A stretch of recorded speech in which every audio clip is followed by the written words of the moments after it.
away will vary slightly compared to if you live up in the north of Jersey. So it's best to follow the timetable in your locality. Okay, the second handout is the number of rakat in each prayer. So each prayer has what we term farad prayer and sunnah prayer. The term farad means it's not restricted to the prayer, okay, but it's a term that means this act is an obligatory act, okay.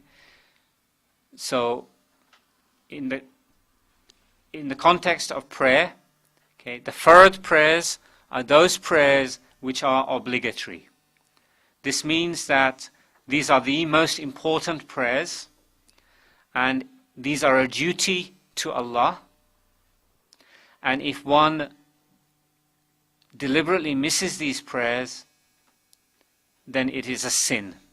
It is a grave sin to miss the prayers. Okay? The term farad is not something that's restricted to the prayer. It also applies to other things in our life. For example, it is farad to be kind to your parents. It's an obligation on you to be kind to your parents. So it's a term that applies very, very generally. The term sunnah, okay, means it is something that is a practice of the Prophet Muhammad sallallahu alaihi wasallam. And in the context of sunnah, there are some sunnah which the Prophet Muhammad sallallahu alaihi wasallam was very, very vigilant in. Okay, and shown in the table are those sunnah prayers where the Prophet Muhammad sallallahu alaihi wasallam would not miss these sunnah prayers unless there was a valid reason, such as travel. So these sunnah prayers one should be very vigilant about, okay, because the Prophet Muhammad sallallahu alaihi wasallam was very vigilant about these sunnah prayers. So I'm going to go through the table. Okay. So firstly, the farad prayers. Okay. So the unit of the prayer is what we term a rakat. Okay. And generally speaking, rakats tend to be offered in units of, well, actually they can be offered in units of 2, 3, or 4. The fajr prayer, okay, has 2 rakat farad. Okay, so these are the farad rakats, these are the obligatory rakats.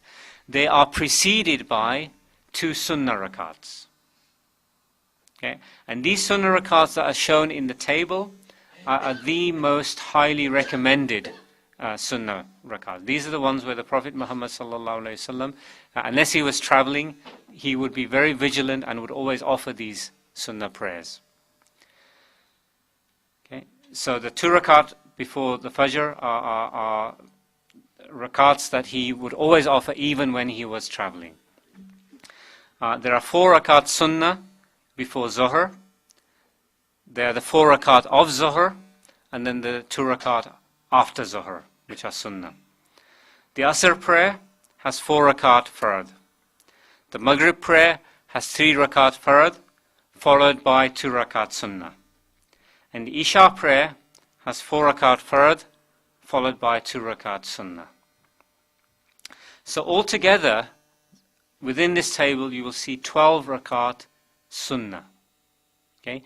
These 12 rakat sunnah are considered by the majority of scholars to be very special, because there is a hadith, a saying of the Prophet Muhammad sallallahu alaihi wasallam, where he gave glad tidings of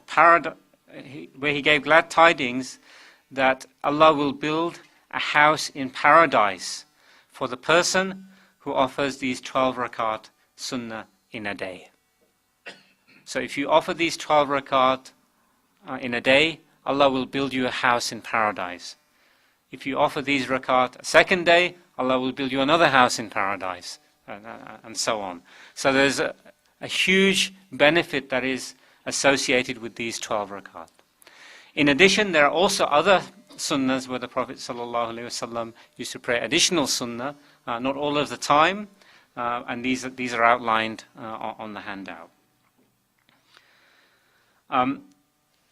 In addition to what I've described, there is also a prayer that is termed the Witr prayer. Okay?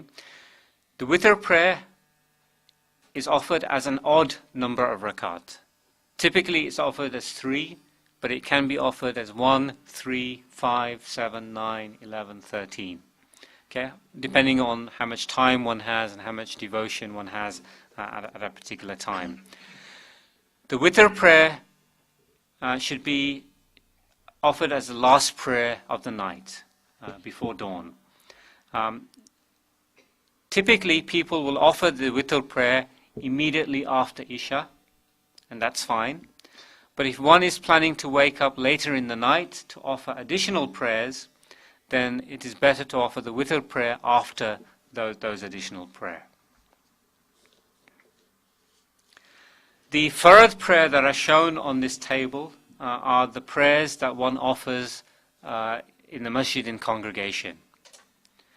And for a male, one is very much encouraged to offer as many of the Farad prayers in the mosque as is practically feasible.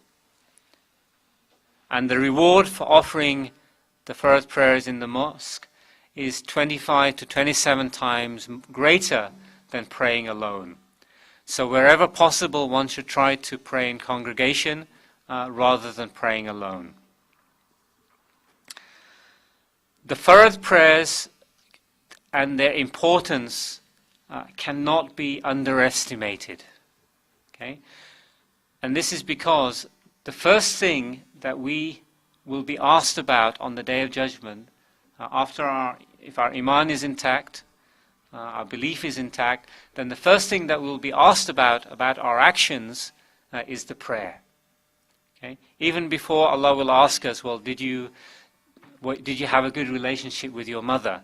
Did you have a good relationship with your father? Did you treat this person well? Did you commit sins? Did you steal? All of the other things that one might think that Allah will ask us about, these will not be the first thing Allah asks us about. The first type of thing with respect to our actions that Allah will ask us about on the Day of Judgment is our Farad prayers. Were our Farad prayers intact? Okay?